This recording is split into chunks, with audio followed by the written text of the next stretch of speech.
All right, fresh haircut and a sunny day, sunny, snowy day. This is Nathan Lindorf with the Rational Independent. Let's dive right into it. Once again, r/politics appears to take the New Republic seriously.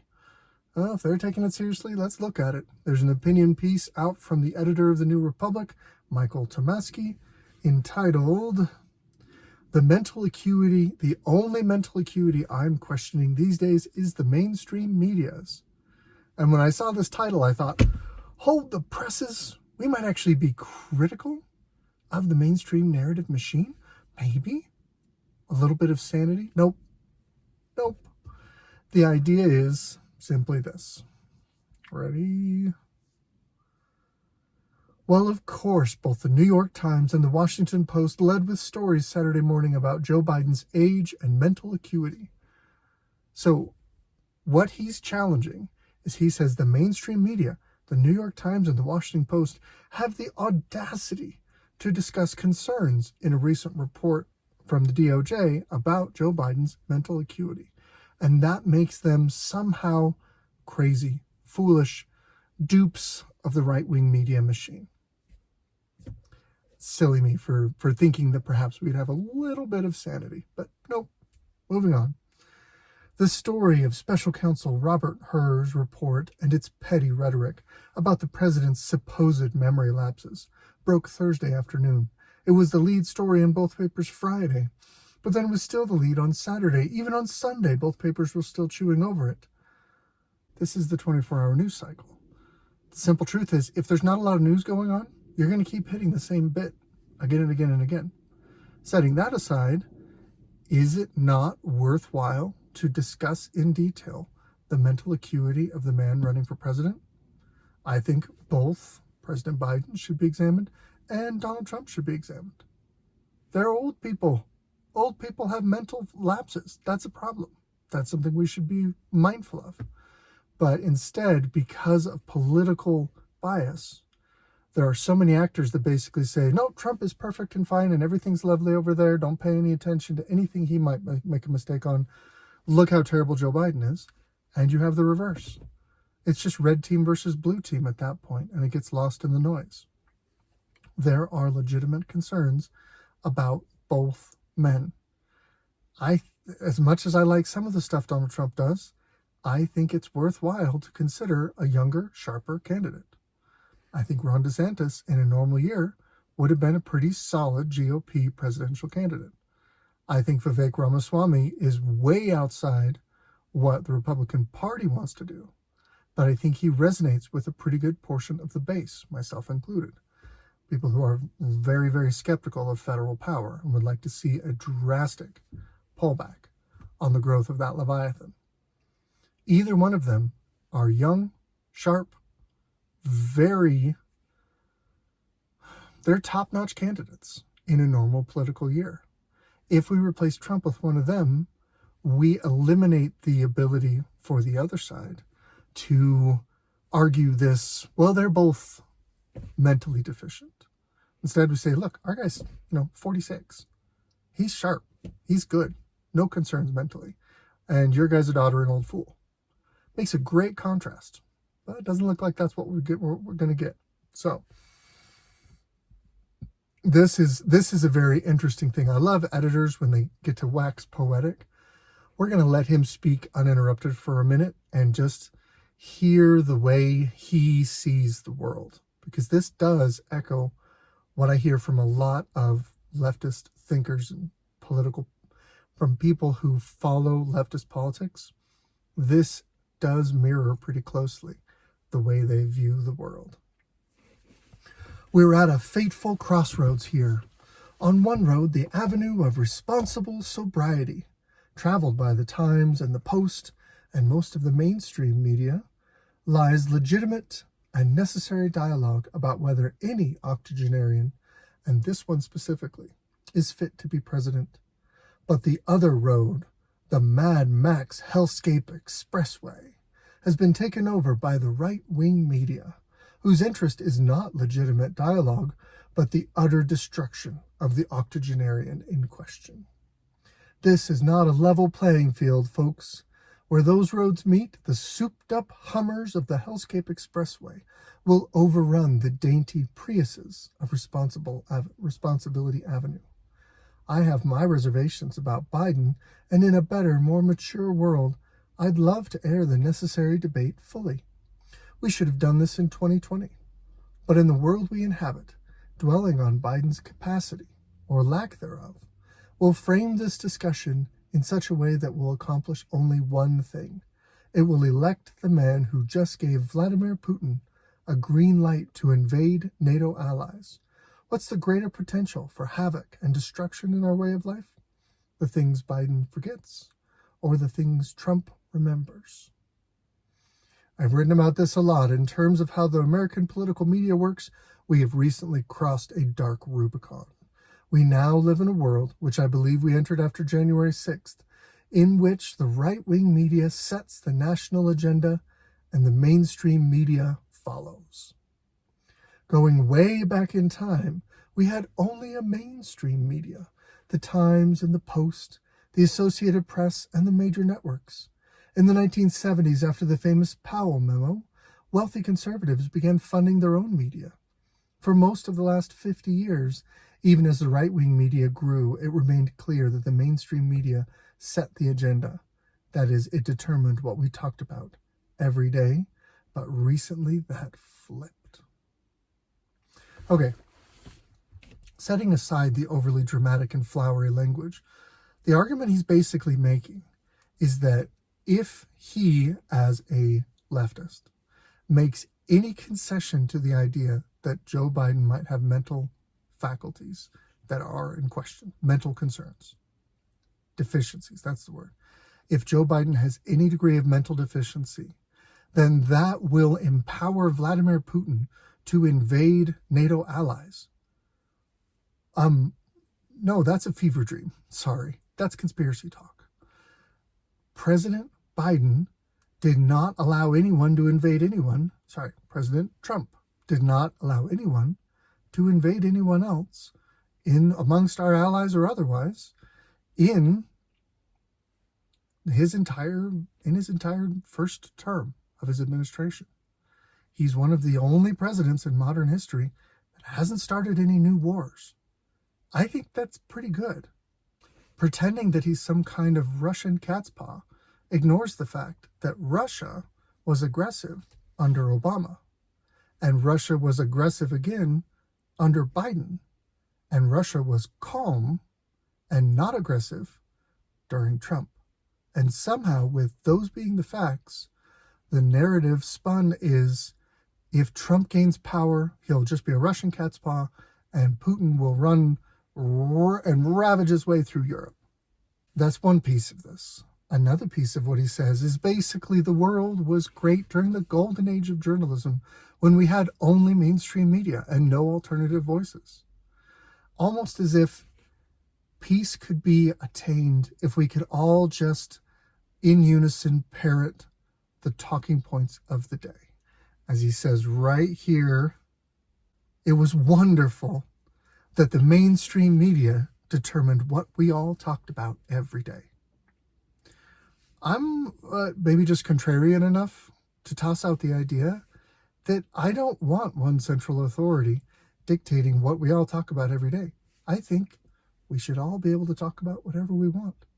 I think the marketplace of ideas should be disparate, broad, chaotic, inventive, innovative, sometimes even stupid or foolish. It can be very entertaining to lampoon idiot conspiracists who come out with the idea that, what was the silly one? Jewish space lasers are changing the weather or something. I mean, there's some really weird, nutty stuff out there. Let those people speak and spend a day lampooning them, and the next day, let's talk economic policy. We should be able to speak about the things we want to speak about, as opposed to saying, this is the narrative, this is what the mainstream media has allowed for us to discuss, this is what we're talking about today. Which is funny, because if you look through the mainstream media, you do see a lot of that kind of lockstep movement. For instance, 6-8 months ago, there was a period of time where The political message of the day was Justice Clarence Thomas is corrupt, that he has taken, that he's violated ethics rules, and that he has taken lavish trips and whatnot paid for by some Republican mega rich guy, whatever. What wasn't interesting was the story itself was not necessarily as interesting to me as the idea that for a space of a couple of weeks, suddenly a whole bunch of people were talking about that. And then we all shifted and talked about whatever the next issue of the day was. When Ron DeSantis was picking a fight with Disney, that was the narrative of the day, was to talk about how terrible that was. That kind of shifting narrative is not healthy for our broad social dialogue. I will say, to his point, let's be balanced, as right-wing media has grown in power and pervasiveness, while it is still a bare echo of the power that the leftist media is able to bring to bear, I do see a similar tendency where there is institutional power that tries to direct the flow of conversation. It's perhaps not quite as cohesive as what happens on the left, which might just be a function of it being a less mature institution. Perhaps there's also an ideological bent that impacts that. But between the two of those things, I don't think it's healthy when either side gets tremendous institutional power that tries to set the narrative. My 2 cents. Okay, carrying on, he's got a bug in his ear about January 6th. Let's see what that's all about. I dated to January 6th for 2 reasons. First, before that, the right-wing media didn't have all-consuming power when it came to crunch time. They could not, for example, elect Donald Trump. There was still enough of a shred of news-gathering honesty at Fox News that it called Arizona for Joe Biden. Second, January 6th was a moment of choosing for the American right. Conservative politicians and the right-wing media could have woken up on January 7th and decided they'd had enough, and they were captaining their MAGA-ized spaceship back down to planet Earth. In other words, if you don't believe the leftist media about January 6th, you're a crazy person and a kook. You endorse violence. You have not a shred of honesty or decency in you. I can't go, what is the point of this kind of dialogue? To make people who disagree with you feel bad? To bully them into agreeing with you? What do you think you're going to accomplish by building a dialogue that's basically centered around agree with me or you're a terrible person? I see that really just as a method of bullying, trying to bully people into silence or into tacit agreement. Virtually the whole party now embraces the January 6th uprising, or is too cowardly to say otherwise. There are some people who have some wacky theories about January 6th. And there is a very firmly established narrative structure within the left that basically centers January 6th as the worst thing since the Civil War, as the equivalent morally to the Civil War, as something that disqualifies from political participation those that participated or led it, to which they put Donald Trump at the helm of that. And that any degree of investigation, consideration, nuance, critical analysis is a sign that you also, as they say, support the uprising. The simple truth is, it's a complicated topic with a lot of moving parts, with multiple parties, political and otherwise, each taking independent action.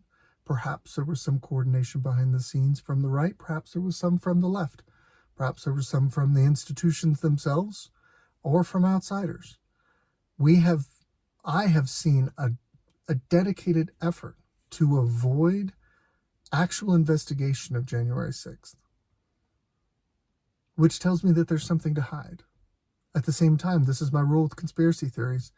If I can't prove it, I'm not going to trumpet it. So you can successfully lie to me. You can successfully hide evidence from me as a national security apparatus. That's your right. But that doesn't mean I have to believe what you tell me to believe. I can remain skeptical, feeling as though I do not have sufficient evidence to draw a conclusion one way or another.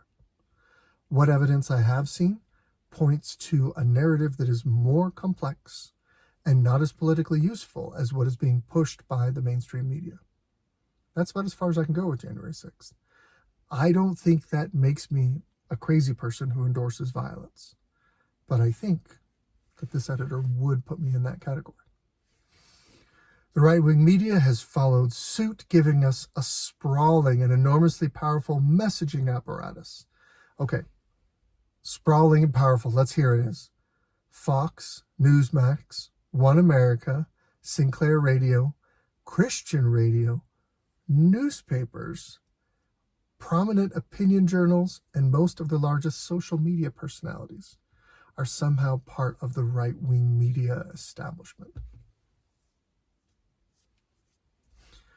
On the balance of power, I still think the left wins out, as evidenced by the fact that they make a ton of money and they're able to shift public opinion and they have a lot of credibility, et cetera, et cetera, et cetera, earned or otherwise.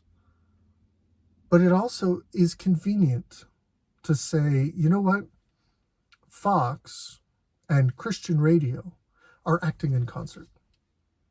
No, I don't think there's any meetings there where they set up messaging. I think Christian Radio's pretty broad. Newsmax and One America are teeny tiny cable channels. They have very little in the way of distribution compared to, CNN? They have very little in the way of viewership. I mean, they do better pound for pound than things like MSNBC or whatever. I would argue because they're less likely to just directly propagandize, but whatever. To me, this is a conspiracy theory. All of these people is a powerful messaging apparatus for the right wing. They sing from the same hymnal.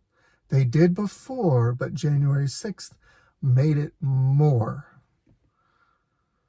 Whatever, here we are. Now again, one of the rules of determining if someone is speaking fairly, as opposed to trying to just push some narrative or trying to manipulate the way you're thinking, is are they willing to present a balanced picture? Let's see if he's describing a balanced picture of the American media landscape. We have one media whose goal is still largely to educate, explore, and explain. And we have another media whose goal is to elect members of a certain political party. The first media will sometimes pursue stories at odds with the priorities of the second media, Donald Trump's indictments, for example. But it will at other times pursue stories that fit perfectly into the second media's agenda, Joe Biden's age. However, the second media will never, ever, ever pursue stories that might coincide with the first media's priorities. What he's saying, never, ever, ever, he's saying that the entire right-wing media establishment will never pursue stories that educate, explore, or explain. Bullshit. Sorry, that's just nonsense. And that if we invert and look at this the other way, because he's creating a comparison between these two, that the leftist media never, ever, ever does anything just to elect members of a certain political party. Double BS. Sorry, guys. This is fever dream thinking. It is ridiculous. This imbalance, the mainstream media will sometimes do the bidding of the right-wing media, but the opposite will never happen, is the precise reason why the right-wing media has become the agenda-setting media in the United States. Let me toss out a hypothetical, another explanation potentially for the shifting media landscape. The institutional power of leftist media is fading because it is less resistant to cries of hypocrisy, to outright lying, to deception, things that damage its own credibility, because there are now effective alternate channels that are able to challenge the narrative that comes from the left and present counterfactuals, present ideas and facts that are stubborn and don't coincide with the narrative, which causes people to disbelieve and reduce the credibility of the institutional power on the left within the media. And as the leftist media loses its institutional credibility, more and more market power leaks away from them and goes to alternatives. And so you see that the right-wing media might be gaining additional influence, not necessarily because they are any more virtuous, but only because they are able to effectively call out lies, deception, and hypocrisy on the left. And that makes people trust leftist media less. It's a little bit like if the Republicans were the only ones who were able to speak about politics, do you think you'd be able to get a clear answer of how the Democrats were behaving? If you were only hearing about the Democrats through Republican mouthpieces, if they controlled the channel whereby you learned everything there is to know about politics, only came through the Republican Party, do you think you'd get a clear, honest, real understanding of Democratic Party actions? Do you think if they did show that Republicans were lying, if there was some kind of alternate that sprouted up and pointed out, hey, the Republicans are saying this, this, and this about the Democrats, and here's where that's a lie, do you think that that might cause people to distrust this hypothetical Republican politics machine? Yeah, of course.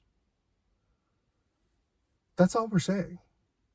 That is a sufficient explanation for everything he's laying out. But he wants to make it about Donald Trump.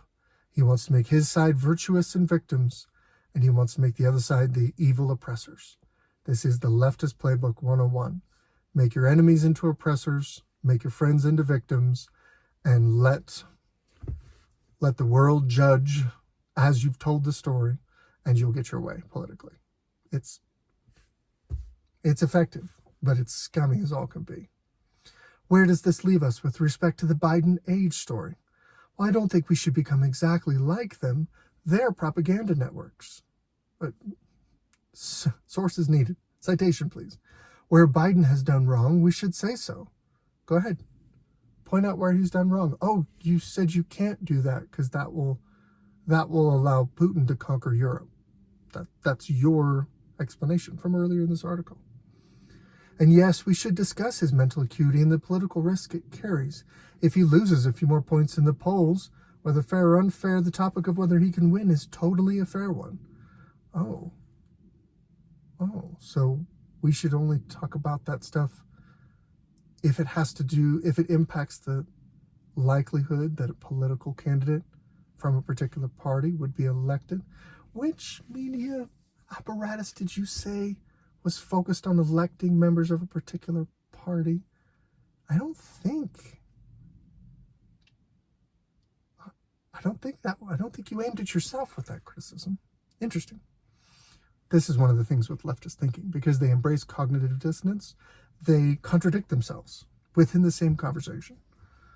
Might as well point it out. Okay, why did Hur release this heavily editorialized report? I mean, if you want to talk about editorializing reporting, how about we look at the report from the January 6th Select Committee? Well, that was fairly editorialized. Why did Merrick Garland approve its release? Does Hur have an agenda? He didn't appear to when he was named, but I remember all too well the days when the Washington Post was telling me that Ken Starr was an upstanding man who had no agenda. Wait, special counsels might still have political agendas? Yeah, that's a thing. You think Robert Mueller had a political agenda? Sure. This is how human beings work. Special counselors are still human beings. Therefore, whatever. Anyway, now we're going to go through and talk about a bunch of stuff that Donald Trump has gotten wrong. Whatever. Can you imagine if Biden had done that? Well, he's done that and worse. I mean, there are just get on YouTube and search for Joe Biden gaffes or top 10 bloopers or whatever, and you will see evidence of dozens, if not hundreds of instances where Joe Biden talks about having conversations with people who have been dead for decades at locations that have been shut down for decades or never existed, with world leaders that he never met, or he'll just completely brain fog a quote. All men are created equal and endowed, you know the thing. He's quoting the Declaration of Independence. I feel like that's something pretty much anyone should be able to quote, especially if you're a politician. And he flubbed it because his brain just happens all the time. And again, starting from the beginning, I think when you're dealing with old men, they both have mental deficiencies, and I think perhaps it would have been smarter politically to pick a younger candidate so you can take away that argument from the other side and provide a contrast to the American citizens. It doesn't look like that's what we're going to get. All right, near the end, the Times emphasized Trump's comments about Biden's handling of classified documents. Well, Donald Trump is currently being prosecuted for his handling of classified documents. So that makes it, frankly, fair game to discuss his opponent's handling of classified documents. Seems reasonable to me. While the Post led with his promises to the crowds on guns. These were legitimate news judgments by traditional standards, but I can't help suspecting that if Biden had confused his days, it would have made it into their stories, maybe even led them. The mainstream media needs to come to terms with the fact that the traditional standards aren't working anymore. Okay, you've identified a problem in your thesis. Traditional media standards aren't working. What's your proposed solution?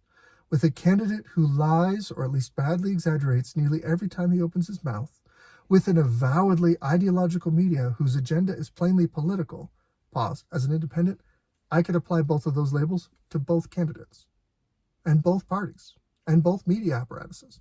You haven't distinguished anything yet. And with a leader and movement that is openly bragging about how it will attack democracy if it gains power again, hewing to traditional news standards will do nothing but play handmaiden to democracy's demise. So sure, Biden's age is an issue, but I mean, come on. Again, keyword, democracy. We've been talking about that. That's the message. Democracy is in danger. We're not a democracy. We're a representative republic under a constitutional framework. I know that's longer to say, but I thought details and accuracy was important or something. Whatever. Here's what he's arguing. He's arguing that basically the media have to take the gloves off. They have to be more harsh against Trump. They have to look for more ways to violate the norms. Hewing to traditional news standards will do nothing but play handmaiden to our democracy's demise. He's saying that if we follow our own ethics and standards, we are party to the destruction of America. That's a revolutionary call to basically say we need to lie, cheat, steal, do whatever we have to do to win this election. We have to, as I hate the fact that I can quote George W. Bush saying this, we have to abandon free market principles in order to protect them. We have to abandon journalistic integrity and ethics standards in order to uphold journalism and democracy. This is horse crap. This is politically motivated evil, frankly speaking. But that's my Reddit rant for today. This is Nathan Lindorf with The Rational Independent. Good luck out there.